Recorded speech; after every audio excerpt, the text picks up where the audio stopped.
We all thought that this government will stick to their promises.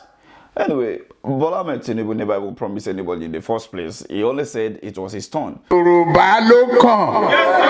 Adẹ́sà Yorùbá náà, èmi ló kàn. But then, there were some certain statements after he was sworn in as the president of the Federal Republic of Nigeria that they were going to call down multiple taxes. And as a result of that, many Nigerians were happy because of the kind of taxation that have been in existence for a very long time in Nigeria now. With this cutting down of multiple taxation, small businesses will be able to thrive, and from that angle, the economy of Nigeria may come back alive once again. But then, this is not the issue when it comes to our educational sector. We all know that the president and his party promised Nigerians student loan, and of which, when you look at the criteria for that student loan, it's not even affordable for a common man on the streets. Then you look at the issues that bothered our budget for 2024. And again, you will begin to ask yourself, what are the priorities of this government? Now, here is what the Minister of FCT is saying for 2024 private owners, school owners in Abuja. An unprecedented hike in fuel for Abuja-based private schools is eminent following the decision of the Minister of the Federal Capital Territory, News of Wike, to hike operational charges of private school in the capital city. Under the new tax regime, each school will be billed according to tuition paid by student and the number of enrollment. A memo by the head of Accounts Department of Quality Assurance of the Educational Secretary, Mohammed, which was obtained by our correspondent on Monday, said development would take effect from January 2024.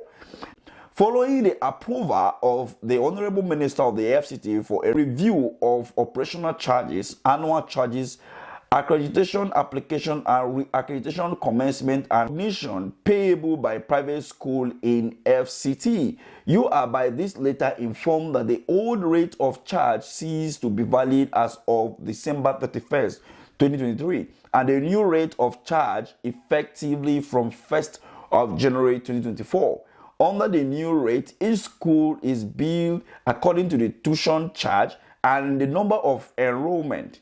Meanwhile, the National Association of Private School Owners in FCT, in a letter written to the Educational Secretary, noted that such a tax review at a time when the federal government had promised to eliminate multiple taxes would only increase the cost of education beyond the reach of many parents, though adding to the population of out-of-school children. We all understand that there was a report during Buhari administration that Nigeria have one of the highest number of out-of-school children. And during the 2023 campaign, one of the campaign promises from some of the most formidable force, the opposition, in terms of His Excellency Mr. Peter Obi and Labour Party, as well as PDP, was that they were going to remove people from poverty, as well as the out-of-school children being reduced drastically. But when you look at the current economic situation and realities in Nigeria, you begin to ask yourself, a parent that is receiving less than 100,000 naira, how is it going to cope, to pay a school fee for student who feel is above 40,000 per each of the student if they have up to 3 kids in school? And what about the running cost of the family? How do they go to work? Sometimes they even owe them, for like almost a month before even paying some of these workers. Some are even earning less than $22 compared to today's rate. So when you look at this carefully, you will understand, just like many Nigerians believe, that a man who steals power from the people will not use it for the good of these same people. When you look at the campaign, which was built upon "it is my turn to be the president," so it become a turn-by-turn thing. So therefore, when it is your turn, you do whatever you want to do with the power, and that can be seen immediately he gets into power.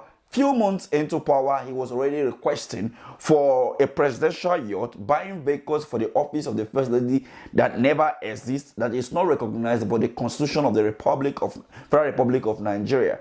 So when you look at this and you compare with the current realities in Nigeria, you begin to ask yourself that the ministers of the Federal Republic of Nigeria are answerable to the president. Therefore, they are actually bringing forth the mandate of the president, not their personal mandate.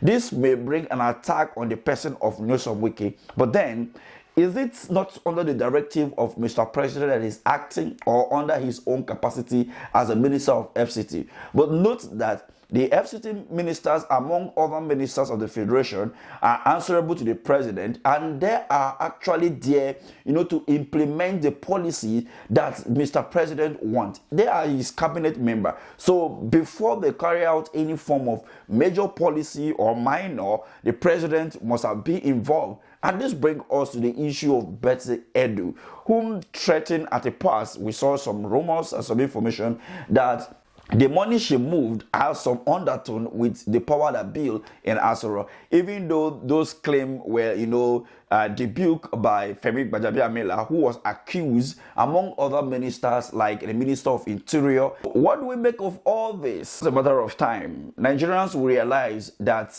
this government will drain them more than they think, and the inevitable may just happen.